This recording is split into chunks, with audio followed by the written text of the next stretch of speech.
Well, after leaving him hanging, President Trump has finally agreed to a meeting with Anthony Albanese. I'm joined now by broadcasting legend Ray Hadley. Ray, I think it's a bit like a guy who doesn't text back a girl and then eventually he's like, all right, let's go on a date. Yeah, I don't think that at the current time that Anthony Albanese at the G7 in Canada is high on the list of President Trump's priorities. I think it'll be a very short meeting. He'll ask for a reduction in tariffs. He'll talk about AUKUS. And I think there are other world leaders in far more prominent positions that will want a bit of the president. And I think that's where he'll go.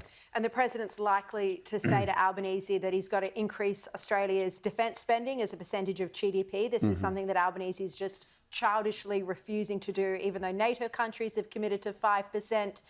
You know, we're out of step with the international community now. Well, it's like the Labor government are pretending what's happening in Israel and Iran isn't happening.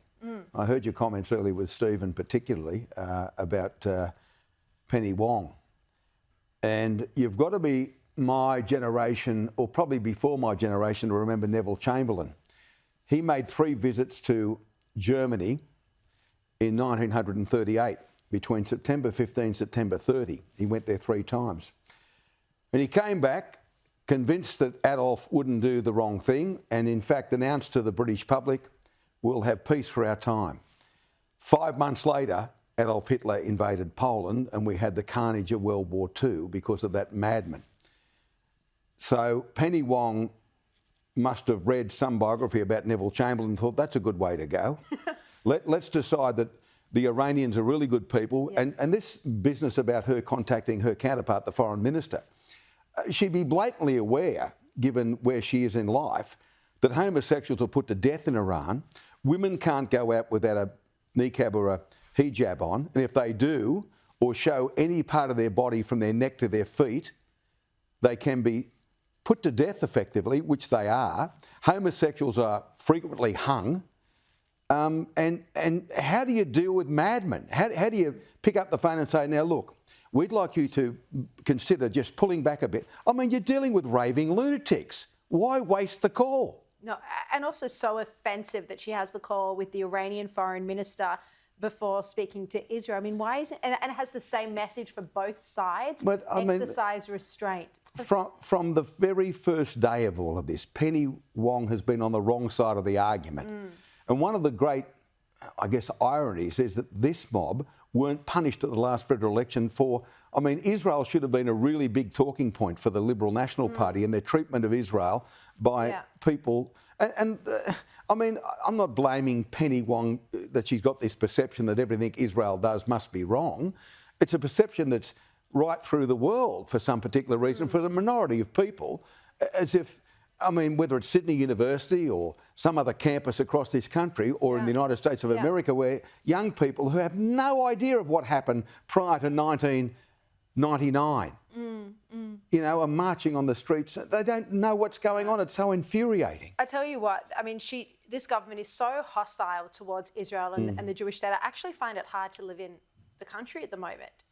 I mean, it's hard to deal with it. Well, you're reflecting what many people of the Jewish faith have said to me. The Jewish Board of Deputies, when I was still on air up until December last year, would constantly contact me. And it's not some sort of, you know, idle observation that their children don't feel safe, they don't feel safe, their schools are under guard. And then you've got the lunacy of people, you know, with the graffiti attacks and Nazi symbols and the rest of it. I mean, it's not the Australia I grew up in. I was born in 1954, 70 years ago. This is a great country. It's a wonderful place. But we're being let down by minorities who are raving mad. And our leadership who are also raving mad, as it turns out, the political leadership. Ray, I want to ask you about the coalition. They haven't even really begun the debate about net zero. I mean, they keep saying there's going to be a review. It's like they're pushing it off. How are they ever going to arrive at a position, and what do you think it should be? Take a lead from the New South Wales Nationals. They had a meeting in Coffs Harbour last Thursday. There was a motion put forward, forget about net zero 2050, and it was carried by a vast majority. There was cheering and clapping when they carried it. So David Littleproud needs to look at what happened with, and this wasn't Dougal Saunders making a decision, this was the members of the National Party, the rank and file. And look, I'm not some sort of climate denier, but we can't get where they want to go in the next 10 years. We probably can't get there in 20 years. But who knows what happens in 25 years, 2050? There'll be different forms of power we haven't even thought of. I mean, I grew up in the media without a mobile phone. When I first started in the 1980s, there was no computers. We had people writing up news bulletins on typewriters, old-fashioned typewriters. No Google. I remember going down to the library at News Corp in the basement to look up, you know, to get folders on things for the senior journalists. Well, I mean, most broadcasters, particularly those notable ones, had a set of Encyclopaedia Britannica in their office to go and have a look at what happened at varying stages. Now you press a button and you get it all. So the world has evolved in the 40 years I was in the media, and it'll evolve in the next 10, and so will energy. It'll all evolve. And this panic at the moment, and there's a story that you haven't touched on, and if I can just take a minute. Go for it. It's about these electric scooters and bikes. Now, we had a bit of a blitz last week by police in Bondi, fining people for no helmets, speeding and all the rest of it. And everyone thinks that they're wonderful things because they're an affordable mode of transport and the kids, 12-year-old, get on, you know, double their siblings and their friends and all the rest of it. Then they take home the lithium battery and plug it in. If you live in Sydney, the power comes from coal-fired power stations. And so does the power that powers the Teslas.